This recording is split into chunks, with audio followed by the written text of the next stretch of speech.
बात वही बच्चा कंटिन्यूटी मेंटेन कर सकता है जिसको ये पता हो कि अगले 7 दिन क्या पढ़ना है, अगले 70 दिन क्या पढ़ना है और एग्जाम तक क्या पढ़ना है।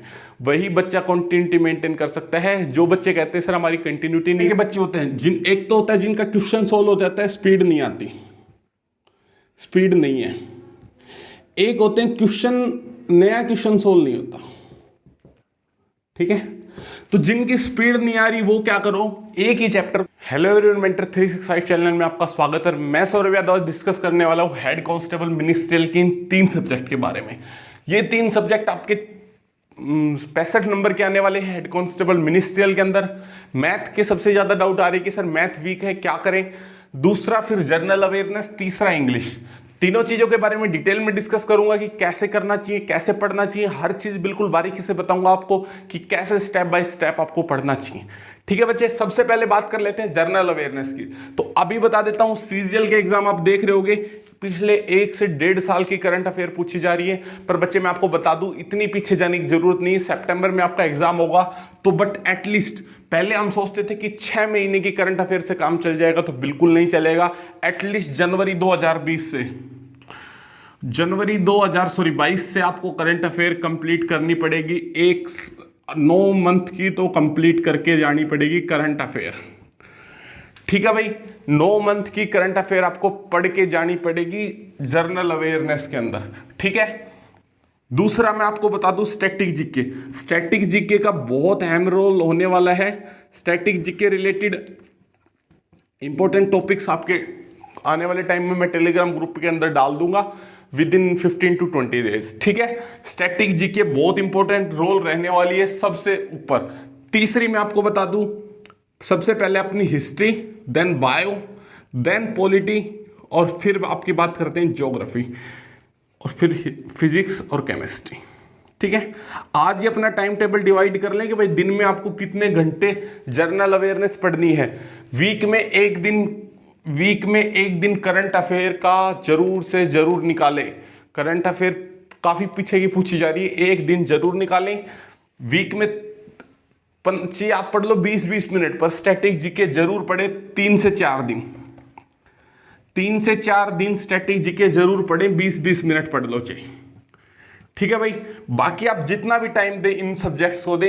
सबसे पहले आप अपनी हिस्ट्री पे कमांड बनाए, फिर बायो, फिर पॉलिटी, ज्योग्राफी, फिजिक्स, केमिस्ट्री। एक बात आप हमेशा अपने दिमाग में रखें, जनरल अवेयरनेस पढ़ने के 2 ही तरीके होते हैं। सबसे पहला है कि आपने या तो कहीं कोचिंग की हो, उसके नोट्स हो, या फिर आपने ल्यूसेंट पढ़ रहे हो तो ल्यूसेंट हो, या आपने कहीं डिस्क्रिप्टिव पढ़ी हो। डिस्क्रिप्टिव भी कहीं नहीं पढ़ी तो सिर्फ 30 रुपए की मनोहर पांडे की बुक आती है, मैं हमेशा बताता हूं। और जो बच्चे दिल से फॉलो करते हैं उस 120 पेजेस की बुक को ना 100% फायदा मिलता है। सिर्फ 30 रुपए की मनोहर पांडे आती है। मनोहर पांडे अरिहंत की 100-150 रुपए वाली नहीं लेनी और कोई नहीं लेनी, सिर्फ 30 रुपए वाली लेनी है। लेटेस्ट लो। दूसरा, प्रीवियस ईयर क्वेश्चन। मैंने कई बार देखा बच्चे बार बार ल्यूसेंट को पढ़ते रहते हैं और ये प्रीवियस ईयर क्वेश्चन ना तो आप घटना चक्कर से लगाएं। नो डाउट घटना चक्कर अच्छी बुक है, हाई लेवल की पीसीएस लेवल की बुक है, पर हमें वहां तक जाने की जरूरत नहीं है। जो बच्चे हेड कांस्टेबल मिनिस्ट्रियल का पेपर देने वाले हैं या आने वाले टाइम में कांस्टेबल का पेपर देने वाले हैं, उनके लिए किरण बेस्ट है। किरण चैप्टर वाइज बेस्ट है प्रीवियस ईयर एसएससी। ठीक है। पहले आप अपनी बुक देख सकते हैं, Kiran chapter wise Hindi English medium best book है मेरे हिसाब से। अगर आपने ये बुक अच्छे से फॉलो कर ली तो भाई कोई नहीं रोक सकता आपको। इस बुक को कम से कम 2-3 बार लगा लो। जो नोट्स है या डिस्क्रिप्टिव है या ल्यूसेंट है, इसको 2-3 बार लगा लो। इसके अलावा मेरे हिसाब से कहीं इधर उधर भटकने की जरूरत नहीं है। अपना ल्यूसेंट पे टाइम दो, रीजनिंग को अच्छे से करो। ठीक है। रीजनिंग को हल्के में नहीं लेना है। कांस्टेबल वाले पेपर में रीजनिंग को बच्चों ने हल्के में लिया था, बाद में सिर्फ 20-21 क्वेश्चन ही करके आए 25 में से। तो 25 क्वेश्चन आने वाले हैं हेड कांस्टेबल मिनिस्ट्रियल में। 25 में से 23+ क्वेश्चन आपके सही होने चाहिए। ठीक है। अगर 23+ क्वेश्चन सही नहीं हो रहे तो रीजनिंग के क्वेश्चन लगाना शुरू कर दो। वीक में 3 दिन एटलीस्ट, वीक में 3 दिन 1-1 घंटा रीजनिंग को देना शुरू कर दो। अगर वीक में 6 दिन दे सकते हो तो 6 दिन 1 घंटा दो, जरूर दो भाई। टाइम टेबल की मैं वीडियो जरूर लेके आऊंगा कि डेली टाइम टेबल आपका कैसा होना चाहिए, आपके शेड्यूल्स कैसे होने चाहिए। ठीक है। अब बात कर लेते हैं इंग्लिश की। तो भाई इंग्लिश में तीनों चीजें डेली करनी है, इसका कोई अल्टरनेटिव नहीं है। पहला है वोकैब, चाहे आप करो डेली 20 वर्ड। देखो कुछ लोग वर्ड के हिसाब से करते हैं, कुछ टाइम के। अगर डेली वर्ड नहीं कर सकते तो आधा घंटा दे दो या 40 मिनट दे दो, सारे टाइम टेबल के हिसाब से। डेली ग्रामर के टॉपिक करने हैं, ग्रामर टॉपिक बना लो भाई। गेम 15 टॉपिक है नीतू सिंह में, प्लिंट टू पैरामाउंट में 15 टॉपिक है, 2 दिन में एक टॉपिक खत्म कर दो। ठीक है, ग्रामर टॉपिक, न्यूज़पेपर आधा घंटा, 30 मिनट न्यूज़पेपर। अब बच्चे पूछते हैं सर न्यूज़पेपर में पढ़ना क्या है? चाहे आपके पास इंडियन एक्सप्रेस आ रहा है, चाहे भाई द हिंदू आ रहा है, मैं कंप्लीट आपके लिए टाइम पे लेके आऊंगा कि न्यूज़पेपर में पढ़ना क्या है, इंपॉर्टेंट क्या है। आने वाले नेक्स्ट मंडे से डेली एक वीडियो आया करेगी जिसमें हम ये बताएंगे कि न्यूज़पेपर में क्या पढ़ना है आपके। और vocab daily 20 vocab previous year, ना कोई न्यूज़पेपर से वोकैब उठाएंगे ना कोई और, जो पेपर में डायरेक्ट पूछी जाती है वो वोकैब आपको करवाएंगे। सिर्फ डेली की 20 से 40 वोकैब आपको करवाएंगे और डेली आपको बताएंगे कि न्यूज़पेपर में से ये 10 टॉपिक पढ़ लो, हेडलाइन बता देंगे, ये 5 हेडलाइन पढ़ लो, उसके अलावा आज न्यूज़पेपर में कोई काम का नहीं है। आज न्यूज़पेपर में ये 8 हेडलाइन काम की है, उसके अलावा कुछ नहीं है। तो डायरेक्ट आप न्यूज़पेपर में वो 8 हेडलाइन खोलो, फटाफट पढ़ो और टाइम वेस्ट नहीं होगा। ज़्यादा से ज़्यादा टाइम को बचाना है और यूटिलाइज करना है, सीधी बात। वही बच्चा कंटिन्यूटी मेंटेन कर सकता है जिसको ये पता हो कि अगले 7 दिन क्या पढ़ना है, अगले 70 दिन क्या पढ़ना है और एग्जाम तक क्या पढ़ना है। वही बच्चा कंटिन्यूटी मेंटेन कर सकता है। जो बच्चे कहते हैं सर हमारी कंटिन्यूटी नहीं रहती, हम डेली पढ़ नहीं पाते, 10 दिन पढ़ते हैं, 1 महीना नहीं पढ़ते, उन बच्चों के साथ यही है, उनके पास ना कोई प्लानिंग है, ना उनको ये पता कि आज क्या पढ़ना है, ना उनको ये पता कि कल क्या पढ़ना है। बस आज वो आते हैं कि भाई ये वीक है, बस आज ये कर लिया, किसी ने वो बुक दे दी तो उस बुक के लग गए, किसी ने कह दिया भाई करंट अफेयर यहाँ से अच्छे हो रहे हैं तो वहाँ पे। बिल्कुल भी ऐसे नहीं भटकना है। आप अपने सोर्स बना लो, अपना टाइम टेबल बना लो और उसी पे स्टिक रहो। एक बार बना लिया कि भाई 1 घंटा रीजनिंग पढ़नी है तो पढ़नी है। 15 दिन से पहले उस टाइम टेबल में कोई चेंज मत करो। 15 दिन के बाद देखो कि हाँ भाई मेरा ये कंप्यूटर खत्म हो गया, इसको हटा देता हूँ, अब कुछ और डाल देता हूँ। 15 दिन से पहले टाइम टेबल में कोई चेंज मत करो। 15 दिन के लिए रिजिड हो जाओ। और एक चीज जरूर आदत बना लो, रात को सोते वक्त और सुबह उठते वक्त डेली लिखो कि आज मेरे को क्या करना है। 10 मिनट लगा के लाइब्रेरी में बैठने से पहले या सुबह स्टडी टेबल पे बैठते ये लिखो कि आज मेरे को क्या करना है। दूसरा, रात को सोते वक्त ये लिखो कि मैं आज कितने घंटे पढ़ाई करी पूरे दिन में। डेली एवरेज जरूर निकालनी है। 10-10 दिन निकल जाते बिना पढ़े, पता नहीं लगता, सिर्फ 2 घंटे की एवरेज आती है। काफ़ी सारे बच्चों को जब मैंने कहा है, खुद पर्सनली बोला है कि भाई ये लिखो डेली आप कितने घंटे पढ़ रहे हो, तब उनकी आंखें खुली रहेगी कि सर हमारी सिर्फ एवरेज 4 घंटे ही आ रही है, 3 घंटे आ रही है, हम तो सोच रहे हैं बहुत मेहनत करें। अगर आप 3 दिन 8-8 घंटे पढ़ते हो, 2 दिन नहीं पढ़ते हो तो सब बराबर हो जाता है। समझे? ग्रामर का टॉपिक करना है, 30 मिनट न्यूज़पेपर को देनी है। उसके बाद बात कर लेते हैं मैथ की। जिन बच्चों का मैथ वीक है उनको बता देता हूँ क्या करना है। ठीक है भाई, डिटेल में डिस्कस करने वाला हूं मैथ को। मैथ्स की बात कर लेते हैं। ठीक है, मैथ में 2 चीजें होती है, arithmetic math, arithmetic math and advance math. Advance math में आपको बता दूं बच्चे, मैथ होते हैं एडवांस मैथ, अरिथमेटिक मैथ। एक सिंपल से एग्जांपल से आपको 30 सेकंड के एग्जांपल से बता दूंगा दोनों में क्या डिफरेंस है। आप लाइब्रेरी में मान लो आप 10 स्टूडेंट का ग्रुप है, आप 10 स्टूडेंट के ग्रुप ने चाय मंगाई। 10 स्टूडेंट के ग्रुप गए पहले चाय वाले के पास कि भाई 10 कप चाय दे दें। वो गए और उसने चाय बना के दे दी। आपने कहा भाई थोड़ी चीनी नॉर्मल रखना, अदरक थोड़ी ज़्यादा रखना। ठीक है, उसने 10 कप चाय 10 मिनट में बना के दे दी। ठीक है, दूसरे दिन आप फिर गए उसी चाय वाले के पास, भाई 10 कप चाय बना के देनी है, तो उसने 7 से 8 मिनट में, क्योंकि उसको ऑलरेडी पता था कि हाँ भाई ठीक है 10 कप तुरंत उसने बना दी, उसके पास ऑलरेडी था। ठीक है, तीसरे दिन गए तो उसको पता था कि हाँ भाई इस टाइम पे लगभग 2 दिन हो गए कस्टमर आते हैं तो शायद आ सकते हैं, तो उसने उसी हिसाब से अपना पानी गर्म रखा, उसी हिसाब से आप गए, उसको आपने 7 मिनट में आपको चाय दे दी। चौथे दिन उसने बोला कि सर आप कहाँ से आते हैं, आप मुझे बस फोन कर दो, मैं आपको लाइब्रेरी में ही चाय दे दूंगा इस टाइम पे। नेक्स्ट डे आपने क्या किया, आपने एक मिस कॉल दिया और आपको 5 मिनट पे लाइब्रेरी में ही चाय मिल गई। ठीक है भाई, समझ रहे हैं? पहले दिन 10 मिनट लगे, फिर 8 मिनट लगे, फिर 7 मिनट लगे, फिर 5 मिनट लगे। ये है अरिथमेटिक मैथ। पहले दिन क्वेश्चन करोगे, हो सकता है किसी क्वेश्चन में 10 मिनट भी लगे, 12 मिनट भी लगे।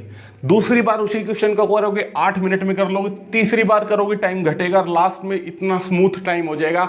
और एक बार अगर टाइम अरिथमेटिक मैथ में घट गया तो उसको कोई भी दिक्कत नहीं आने वाली, चाहे वो फिर 1 साल बाद करे, फिर 2 साल के गैप बाद करे, कोई दिक्कत नहीं है। ये है अरिथमेटिक मैथ। ध्यान से समझ लो कि एक बार अगर अरिथमेटिक मैथ में स्पीड आ गई, एक बार तरीका समझ में आ गया, कोई दिक्कत नहीं है। लेकिन एडवांस मैथ में ऐसा बिल्कुल भी नहीं है। एडवांस मैथ में स्टार्टिंग में अगर 2 मिनट लग रही है किसी क्वेश्चन में, तो बाद में हो सकता है आपको 1 मिनट लग जाए बस। इससे ज़्यादा फिर आप फास्ट होने के लिए आपको बहुत बार करना पड़ेगा। दूसरी बात, एडवांस मैथ फॉर्मूला बेस है। कोई भाई ये सोचे कि बिना फॉर्मूला कर लूँगा, नहीं हो सकता। नया क्वेश्चन अगर एडवांस मैथ का किसी के सामने आता है, चाहे वो मैं क्यों ना हूँ, चाहे कोई टीचर ही क्यों ना हो, अगर एडवांस मैथ का बिल्कुल नया क्वेश्चन किसी के सामने आता है तो उसको भी एक बार सोचना पड़ेगा। लेकिन अरिथमेटिक मैथ में ऐसा नहीं है। अगर नया क्वेश्चन भी आता है तो भी आप फास्ट ट्रिक से कर सकते हो, शॉर्ट ट्रिक से कर सकते हो। लेकिन एडवांस मैथ में बार बार प्रैक्टिस होती है। समझ में आया दोनों में डिफरेंस? पहला डिफरेंस ये है कि भाई इसको तो आप जितनी बार करोगे उतनी आपकी स्पीड फास्ट हो जाएगी और उतना ही आपका टाइम कम लगेगा।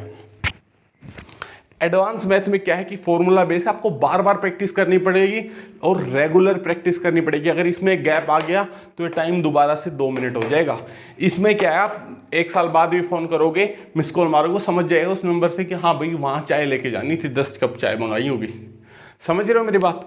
तो एडवांस मैथ में ये है और अरिथमेटिक में ये है। बिल्कुल एडवांस को बार बार करना है। जितनी बार ज़्यादा मेहनत करोगे उतना ही एडवांस मैथ निखर के आएगा और गैप नहीं देना है एडवांस मैथ में। अरिथमेटिक मैथ में गैप दे सकते हो, लेकिन अरिथमेटिक मैथ को जितनी बार करोगे उतनी स्पीड फास्ट होती जाएगी। ठीक है भाई, अब बात कर लेते हैं पढ़ना कैसे है। 2 तरह के बच्चे होते हैं। एक तो होता है जिनका क्वेश्चन सोल्व हो जाता है, स्पीड नहीं आती, स्पीड नहीं है। एक होते हैं क्वेश्चन, नया क्वेश्चन सोल्व नहीं होता। ठीक है, तो जिनकी स्पीड नहीं आ रही वो क्या करो, एक ही चैप्टर को 2 बार लगाओ बैक टू बैक। परसेंटेज लगाया, दोबारा से परसेंटेज लगाया, फिर प्रॉफिट लॉस लगाया, दोबारा से प्रॉफिट लॉस लगाया, CISI लगाया, फिर CISI लगाया, देन ऐसे रेशियो प्रोपोर्शन लगाया, फिर रेशियो प्रोपोर्शन। बार बार लगाना है, मतलब एक ही बुक से 2 बार लगाना है। चाहे आप किसी भी बुक को फॉलो कर सकते हो। मेरे हिसाब से 7300 प्लस राकेश यादव सर की जो बुक आती है अच्छी है, क्योंकि उसके सॉल्यूशंस काफ़ी अच्छे हैं अरिथमेटिक के लिए। ठीक है, एडवांस के लिए भी आप कर सकते हो। एडवांस के लिए आप किरण भी कर सकते हो, कोई दिक्कत नहीं है। हाँ, अगर आपके पास किरण है तो एडवांस के लिए किरण ही करें, क्योंकि किरण में लेवल वाइज क्वेश्चन है और धीरे धीरे आपका लेवल वो बढ़ाती है बुक, तो उससे आपका एडवांस मैथ कहीं ज़्यादा अच्छे से प्रिपेयर होगा बजाय इस बुक। दोनों बुक खरीदने की जरूरत नहीं है। अगर आपके पास दोनों में से कोई भी है तो काम चल जाएगा। लेकिन हाँ, अगर अवेलेबल है, मान लो आपके पास राकेश यादव है, दोस्त के पास किरण है, तो किरण कर लो एडवांस यहाँ से, किरण में से, किरण चैप्टर वाइज। ठीक है, और राकेश यादव में से कर लो अरिथमेटिक, उसके सॉल्यूशंस काफ़ी अच्छे हैं। स्पीड के लिए मैंने आपको बताया कि बार बार एक ही चैप्टर को 2 बार लगाए, ट्रिग्नोमेट्री, देन फिर ट्रिग्नोमेट्री उसी बुक से। ठीक है, फिर अगर तीसरी बार लगा रहे हो तो ऐसा कर लो, OD1 लगा लो, ओड क्वेश्चन लगा लिए एक बार पूरी बुक पास में। ठीक है, फिर इवन क्वेश्चन लगा लिए, तो उससे आपका रिवीजन हो जाएगा। ठीक है, अब जिन बच्चों के साथ ऐसा होता है सर क्वेश्चन नहीं होते, नए क्वेश्चन आते हैं तो नहीं होते, तो उनको मैं बता दूं आप स्लो प्रैक्टिस करना शुरू करो। जिनसे क्वेश्चन ही नहीं बनते, स्लो प्रैक्टिस मतलब जिनके मन में डर है मैथ का। स्लो प्रैक्टिस क्या होती है कि मैंने आपसे पूछा कि 20% ऑफ 100 कितना होगा, तो आपको पता है 20 होगा, तुरंत उसका आंसर नहीं देना, उसके ऊपर सोचना है कि कैसे है कि 20% ऑफ 100 मतलब 20।